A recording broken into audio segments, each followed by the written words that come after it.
మీ బాధ్యతను సక్రమంగా నెరవేర్చడంలో నిర్లక్ష్యం వహించారు. మీరు ఒకటికి 2 సార్లు కేంద్రం మీద ఒత్తిడి పెడతామనే పేరుతో జంతర్ మంతర్ వద్ద ధర్నాకెళ్ళారు. కానీ అదే మాట ప్రతిపక్ష నాయకుడైన రాహుల్ గాంధీ గారితో లేదా 243 మందికి పైగా ఉండబడే కాంగ్రెస్ మిత్రపక్షాల ఎంపీలతో పార్లమెంట్లో మాట్లాడించకపోవడం అనేది ఇది మీ బాధ్యత మీరు నెరవేర్చడంలో విఫలమైనడానికి సాక్ష్యం కాదా? మీ పాత్ర నిజాయితీగా పోషించలేదు అనడానికి ఇది సాక్ష్యం కాదా? అదే సమయంలో కాంగ్రెస్ బీజేపీ కలిస్తే ఈ సమస్యకు శాశ్వత పరిష్కారం వెతకడానికి అవకాశం ఉంది కదా. కాంగ్రెస్ బీజేపీ ఏమన్నా కలవకుండా ఉన్నదా? ఇక్కడ ఈరోజు రేపు పార్లమెంటు సమావేశాల్లో తెలంగాణ అంశాలు ఏమేమి చర్చించాలనే విషయంలో మా సోదరుడు డిప్యూటీ సీఎం బట్టి విక్రమార్క ఇంట్లో ఒక అఖిలపక్ష ఎంపీల సమావేశం జరిగింది. అఖిలపక్ష ఎంపీల సమావేశానికి ముఖ్యమంత్రి రేవంత్ రెడ్డి గారి సర్కారు అన్ని పార్టీలకు ఆహ్వానించింది. అన్ని పార్టీలకు ఆహ్వానిస్తే బీజేపీ ప్రజలు కూడా అటెండ్ అయ్యారు కదా.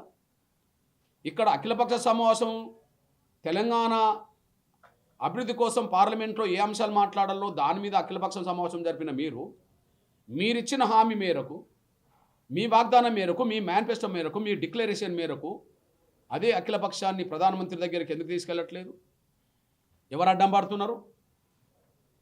ఇప్పుడు ఒక ప్రత్యేక సమావేశం ఏర్పాటు చేస్తే ఆ సమావేశంలో బీజేపీ ఎంపీలు అటెండ్ అయ్యారు.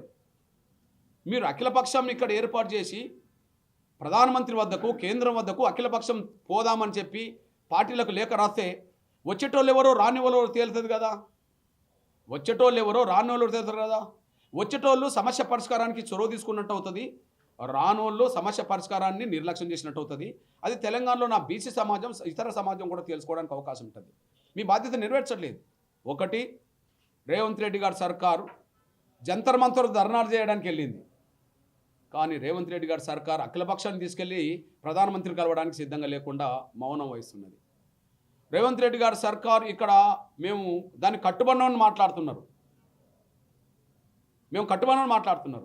కానీ మీరు కట్టుబడి ఎందుకు లేరని చెప్పి పార్లమెంట్లో మాత్రం కాంగ్రెస్ నాయకత్వంలో ఉండబడే పక్షాలన్నీ పార్లమెంట్లో మాట్లాడట్లేదు. ఇది పూర్తిగా కాంగ్రెస్ వైఫల్యం, అది నిర్లక్ష్యం, అది నమ్మక ద్రోహం అని చెప్పి మేము స్పష్టం చేస్తున్నాం. ఈ విషయంలో నేను బీజేపీ పెద్దలు కూడా విజ్ఞప్తి చేస్తున్నాను.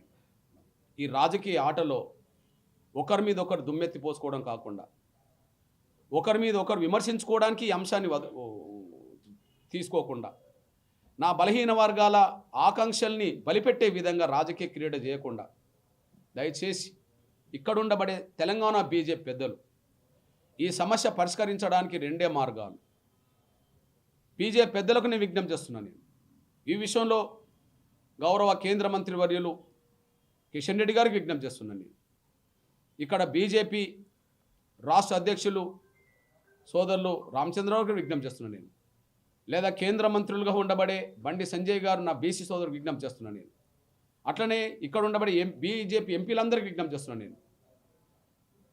కాంగ్రెస్ ఈ విషయంలో మోసం చేసిందని చెప్పడము వరకే పరిమితం కాకుండా మీరు న్యాయం చేయడానికి ఏ పాత్ర పోషిస్తారో దాన్ని కూడా ప్రజలు గమనిస్తున్నారు. మీరు న్యాయం చేయడానికి మీ పాత్ర పోషించాలని విజ్ఞప్తి చేస్తున్నాను. ఓకే, ఒక్క విషయంలో బీసీలను నమ్మక ద్రోహం చేసింది అనడంలో నా వంటి స్వతంత్ర ఉద్యమకాడు నిర్దిష్టంగా మాట్లాడుతున్నారు. ఎందుకంటే వాళ్ళు ఏ మాట కట్టుబడి లేరు, భ్రమంలో పెట్టారు, మోసం చేసిండనే విషయం స్పష్టంగా రుజువు అవుతుంది.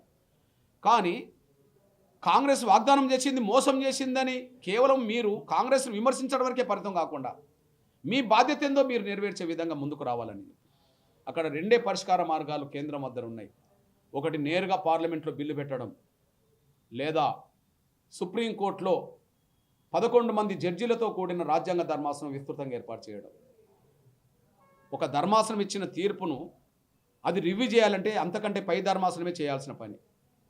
కాబట్టి 9 మంది జడ్జీలు ఇచ్చిన తీర్పు ఏ అడ్డంకిగా మారిందని అంటున్నామో అది 11 మందితోటో 13 మందితోటో మళ్ళీ ఒక రాజ్యాంగ ధర్మాసనం ఏర్పాటు చేసి దీన్ని త్వరగా పరిష్కరించడానికి అవకాశం ఉండాలి. ఈ అవకాశం ఉండాలంటే పార్లమెంట్లో బిల్లు పెట్టాలన్నా కేంద్ర ప్రభుత్వ చేతిలోనే ఉన్నది, లేదా రాజ్యాంగ ధర్మాసనం 11 మందితో కూడిన 13 మందితో కూడిన రాజ్యాంగ ధర్మాసనం ఏర్పాటు చేయాలన్నా కేంద్ర ప్రభుత్వం తీసుకున్న నిర్ణయం మీద ఆధారపడినది కనుక కాంగ్రెస్ను టార్గెట్ చేసి విమర్శించడం వరకే పరిమితం చేయకుండా ఖచ్చితంగా కాంగ్రెస్ హామీని నిలబెట్టుకోలేదనే విషయంలో ఎంత వాస్తవమో మీ బాధ్యత పోషించడం కూడా జరగాలనేది కూడా మా విజ్ఞప్తి అనే విషయం కూడా మర్చిపోవద్దని కూడా విజ్ఞప్తి చేస్తూ ఏది ఏమైనా ఇప్పుడైతే నా బీసీ ప్రజల గొంతును కోచినట్టయింది, నా బీసీ ప్రజల ఆకాంక్షలను అణగదొక్కినట్టయింది. ఇట్లాంటి పరిస్థితిలో నా బీసీ ప్రజల ఆవేదనలో ఎంఆర్పిఎస్ భాగస్వామ్యం అవుతుంది. నా బీసీ ప్రజల ఆకాంక్షకు అనుగుణంగా ఎంఆర్పిఎస్ పాత్ర పోషిస్తుంది. నా తమ్ముడు శ్రీనివాస్ గౌడ్ నాయకత్వంలో జరిగే ఈ అంశం మీద జరిగే ప్రతి పోరాటంలో ఎంఆర్పిఎస్ భాగస్వామ్యం అవుతుంది. ఏది ఏమైనా రాబోయే రోజుల్లో నా బీసీ ప్రజల ఆకాంక్షలను అంతిమంగా నిలబెట్టుకునేంత వరకు సాధించేంత వరకు ఎంఆర్పిఎస్ క్రియాశీలకమైన భూమిక పోషిస్తుందనే విషయం కూడా మేము స్పష్టం చేస్తున్నాం. ధన్యవాదాలు.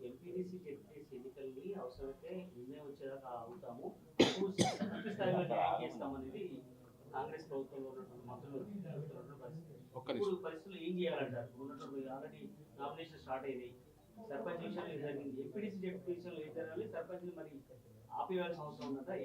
తమ్ముడు, ఈ ఎన్నికలను దాటేసుకోవడానికి ఆ మాట మాట్లాడినట్టుగా మభ్యపెట్టినట్టుగా ఉంటుంది. కానీ ఇది నిలబెట్టుకున్నప్పుడు అది ఎట్లా నిలబెట్టుకుంటారు చెప్పు నువ్వు నాకు?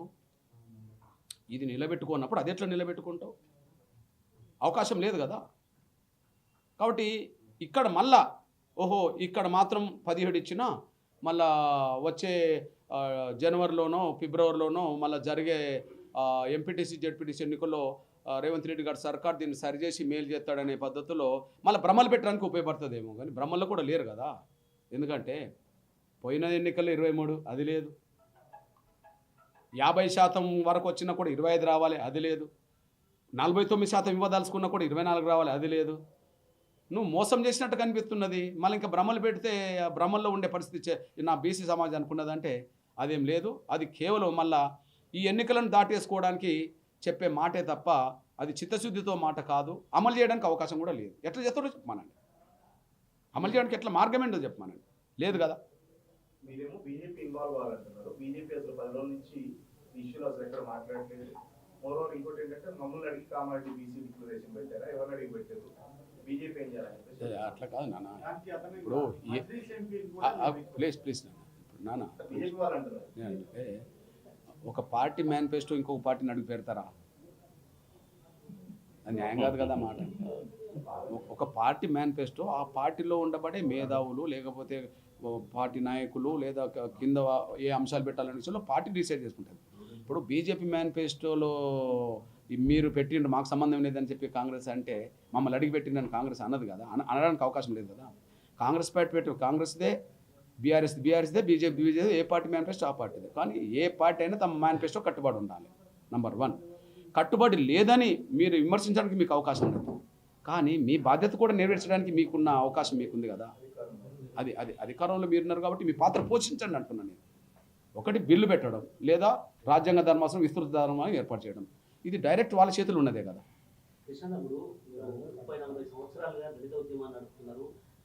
మీరు సాధించింది మీ ఆధ్వర్యంలో కావచ్చు, ఏదైనా ప్రభుత్వాలు గురించి. అయితే ఇప్పుడున్నటువంటి పరిస్థితుల్లో బీసీలు ఎవరికి వాళ్ళే ఉండడం వల్ల ఇది సాధ్యం కాలేదని మీరు భావిస్తున్నారా? అంటే ఏం చేస్తే అంటే ఎవరికి వాళ్ళే అన్నటువంటి ఉంది, జేఏసీ ఏర్పడను అయినా కూడా ఫెయిల్ అయినటువంటి పరిస్థితి. మీరు ఉద్యమకారుడుగా ఏం చేస్తే వచ్చే అవకాశం? అట్లేం లేదు. ఇప్పుడు ఇది మీరు అన్న మాట జనంలో కొంత చర్చ జరుగుతున్న మాట వాస్తవమే కావచ్చు. తమ్ముడు నాయకత్వంలో ఒక ఉద్యమం ముందుకు వెళ్తుంది. ఇంకెవరో కొన్ని సంఘాలు పెట్టి మీటింగులు పెట్టుకుంటూ వాళ్ళు మాట్లాడుతున్నారు కదా. నేను చెప్పదలుచుకుంది అంటే తాత్కాలికంగా కొన్ని సెక్షన్స్ అట్లా అనుకోవడానికి అవకాశం ఉన్నది. కానీ దీర్ఘకాలికంగా ప్రజలు ఒక నిర్ణయానికి వస్తారు. ఎవరు నిజాయితీగా పోరాటం చేస్తుండ్రు అనే కాడికి వచ్చేస్తారు. ఎగ్జాంపుల్ చెప్తున్నాను. ఇప్పుడు ఎంఆర్పిఎస్ పోరాటం చేస్తున్న క్రమంలో ఎంతమంది ఎంఆర్పిఎస్లోనే మాదిగల్లోనే కొన్ని శక్తులు ఒక పోటీ సభలని ఆ సభలని ఈ సభలని పెట్టే ప్రయత్నం చేస్తే కొంతమంది ప్రభుత్వాలు కూడా ప్రోత్సహించి మనల్ని వెనుక నెట్టే ప్రయత్నం చేసినప్పుడు జనం ఏం తెలుసుకున్నారు? పోరాడే వాళ్ళ వైపే ఎన్నుకుంటారని తెలుసుకున్నారు. అట్లనే తాత్కాలికంగా కొంత అట్లా కనిపిస్తున్న వాతావరణం కనిపిస్తున్నది, ఒప్పుకుంటా. కానీ అది ఎల్లకాలం ఉండదు అన్నమాట. ఎవరైతే యుద్ధంలో సీరియస్గా ముందుకెళ్తారో, ఎవరైతే నిజాయితీగా ముందుకెళ్తారో, ఎవరైతే లక్ష్యం వైపు కట్టుబడి పనిచేస్తుంటారో ఆ పని చేస్తున్న వాళ్ళ వైపు సమాజం వాళ్ళ మొగ్గు చూపుతుంటుంది, వాళ్ళని ప్రోత్సహిస్తుంటుంది, వాళ్ళకి అండగా నిలబడుతుంటుంది, వాళ్ళు ఇచ్చిన పిలుపులను జయప్రదం చేస్తుంటుంది. కాబట్టి ఇప్పుడు నువ్వు చెప్తున్న మాట ఎల్లకాలం ఉండదని ఖచ్చితంగా ప్రభుత్వాల మీద లక్ష్యాన్ని చేరడం కోసం ఎవరైతే గట్టిగా పోరాటం చేస్తారో పోరాటం చేసే వాళ్ళ పక్షాన్ని ప్రజలు నిలబడతారనే విషయం చరిత్ర రుజువు చేస్తున్నది. ఇది కూడా రుజువు అవుతుంది. అసలైన తొలి వెలుగు. ఫాలో వాట్సాప్ @తొలి వెలుగు official.